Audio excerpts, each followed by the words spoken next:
I've talked a lot about grains blocking zinc because of the anti-nutrient phytic acid, but did you know that nuts also have phytic acid and actually has quite a bit?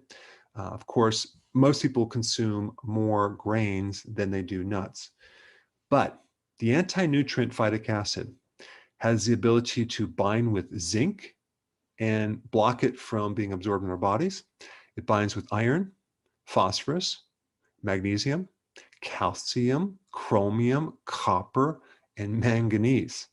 So if you're consuming a lot of phytic acid, you can end up being deficient. Also, phytic acid inhibits certain enzymes that help you digest protein, like pepsin and trypsin. Also, a starch enzyme called amylase. So these things are blocked.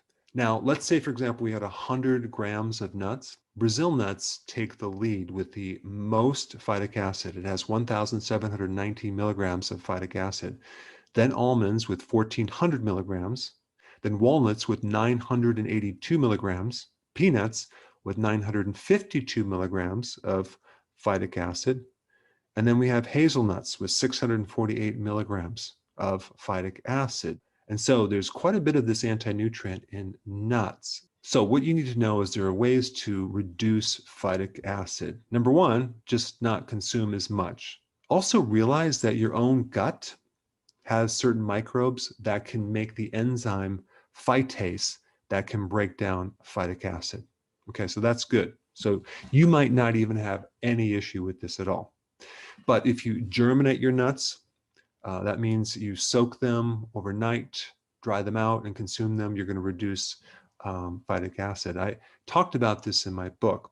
Also, if you boil or pressure cook nuts, you're going to actually reduce the phytic acid. Now, realize this one point. In order for phytic acid to bind with zinc, it has to be in the same mixture. Okay, so let's say, for example, you start eating red meat or other foods, okay, and you start getting the benefit of zinc. Then you eat nuts after that, and so it's not exactly the same mixture, okay? You'll probably be somewhat okay because zinc has to be exposed or connected to phytic acid. Also, if you're including a lot more foods higher in zinc and a lot less foods lower in phytic acid, you're going to be in good shape. Like seafood, oysters are at the top of the list. Red meats, very, very high amounts of zinc, and fish have a good amount of zinc. So I just wanted to increase your awareness on other things that can deplete your zinc. And that's because zinc is a very, very important trace mineral.